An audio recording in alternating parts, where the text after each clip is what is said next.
E aí, alunos do 7º ano, mais uma vez aqui, professor Francisco, desta vez para a gente gravar o nosso último vídeo de aula do 2º bimestre, né? E dizer para vocês que está chegando as férias aí, vamos fazer as atividades e vamos prosseguir aqui, tá bom? Vamos aqui ver o que temos para hoje no Estudo Amazônico. Olha só, as populações indígenas e a ocupação portuguesa da Amazônia. Nesse assunto aqui, rapaz, nós vamos ver aqui a importância dos nossos nativos aqui naquele período para os colonos da Amazônia, né? Então nós já vimos aí alguns vídeos aula aí passado, como os nossos nativos eram tratados antes da chegada dos africanos aqui na Amazônia, tá bom? Vamos aqui, deixa eu localizar aqui rapidinho, deixa eu ver aqui. Olha só, vimos no vídeo aula anterior que a convivência entre as pessoas não foram pacíficas, né? Muitos tipos de conflitos foram registrados em documentos da época, indígenas e colonizadores, tá? Da época que tiveram muitos embates durante o período colonial, né? Olha só, do vídeo aula passado nós falamos das ordens religiosas, né? Aqui no nosso vídeo, vocês tiveram mais ou menos uma noção de conflito que existiam, tá bom? Aí olha só, e o que seria esse período colonial, tá? Eu fiz aqui um pequeno contexto aqui, deixa eu mostrar para vocês aqui, só localizar, cadê? O que foi o período colonial? Olha só, chamamos de período colonial amazônico o espaço de tempo, tá? Que vai de 1616 tá? A 1823, tá? Ou seja, o período que vai da fundação de Belém, tá? Em 1616, até a adesão do Pará à independência do Brasil, tá? Que foi em 1823, tá bom? A adesão do Pará. Olha só que lembrando, aqui eu fiz um lembrete aqui também, lembrando que em 1823 foi a adesão do Pará à independência do Brasil, tá? Que o Pará foi o último estado que aderiu à independência do Brasil. Aí aqui também eu coloquei, olha só, sendo que a do Brasil, Sendo que a do Brasil, a independência do Brasil, foi em 1822, tá? Só para ficar claro aí. Aí, ou seja, o período colonial que nós vamos conversar aqui vai ser de 1616 tá? A 1823, tá? Então, olha só, vimos que ainda que os indígenas realizassem todo tipo de trabalho nos aldeamentos, tá? Olha só, contudo, não pense que eles estavam sendo explorados, tá? E se sujeitando às ordens dos religiosos, que nós conversamos no vídeo aula anterior, que eu já falei para vocês. Muitas vezes, né, e permanecer nos aldeamentos missionários era uma opção dos próprios indígenas. Agora, por que eles aceitavam isso, né? Porque eles iam por vontade própria. E isso ocorria porque neles, os indígenas, se sentiam protegidos nos aldeamentos, né? Porque antigamente, de acordo com o que foi falado, existiam muitas rivalidades, né, entre as pessoas, que no início do vídeo nós falamos aqui. Aí aqui, lá estavam mais protegidos contra a escravidão feita pelos colonos, tá? E contra o ataque dos povos indígenas rivais, que tinham esses procedimentos aí. Por isso que eles muitas vezes tinham como opção ir para os aldeamentos, tá bom? Vamos aqui.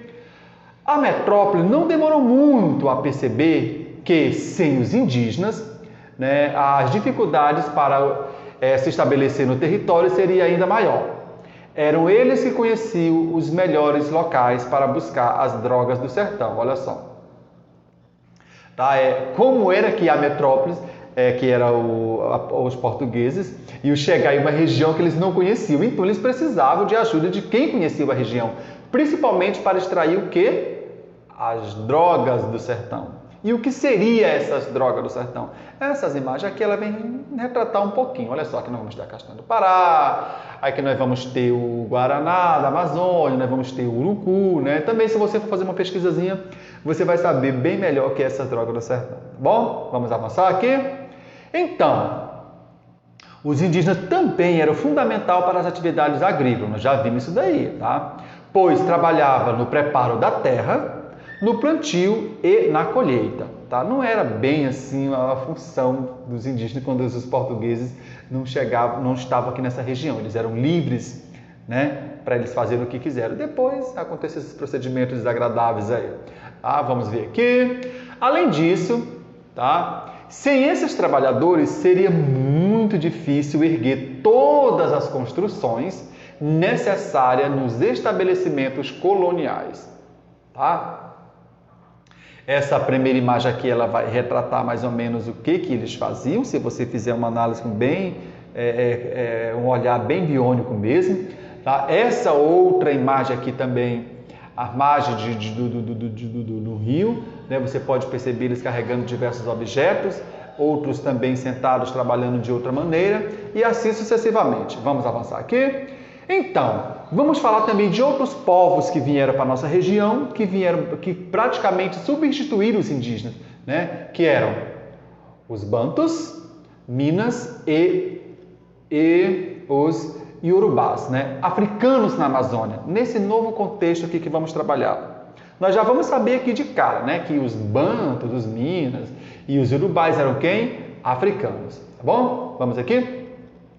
Além dos indígenas, outros grupos sociais também foram escravizados, né, que eram os africanos. No entanto, por que esses africanos foram retirados de suas terras e trazidos para a Amazônia? Por que será? Essa imagem aqui também vai retratar também como era o espaço amazônico naquele período, tá? Que era basicamente o Grão-Pará. Vamos aqui? Olha só, isso porque a disputa pela mão de obra na colônia era tão intensa que a metrópole portuguesa muitas vezes teve de enfrentar, né, nas questões aí que apareciam, tá? Agora vamos verificar qual eram essas questões aí. Por exemplo, a falta de mão de obra, tá? Era uma das questões, tá? Para trabalhar nas lavouras e outros procedimentos. Uma das tentativas de solucionar os conflitos foi a introdução de escravos africanos, né, na colônia do norte, tá bom? Olha só como eles eram trazidos, chegavam aqui na nossa região, onde eles estavam mais ou menos aqui, seus senhores aqui, eu acho que bem provavelmente fazendo uma compra. Vamos avançar. Então, como eles chegavam aqui à região? Olha só, né? É claro que a gente já sabe que eram navios, tá? Como vocês são do 7º ano, alunos viram do 6º ano passado, vocês já tiveram mais ou menos essa base aí. Olha só, essa imagem aqui retrata eles no navio negreiro. Essa outra imagem aqui também, tem uns capangas aqui, né, para vigiar eles, e aqui eles já colocaram em um porão, uns ficavam em alguns cantos, né, desprovidos de higienização, tá bom? Vamos aqui. Eles tinham culturas variadas, possuíam línguas, religiões e hábitos diferentes entre si, notório, né? Claro que nós sabemos que as pessoas, elas têm essa cultura diferenciada, não, todo mundo não segue a mesma cultura, a mesma linha religiosa, tá bom? Aí aqui, olha só.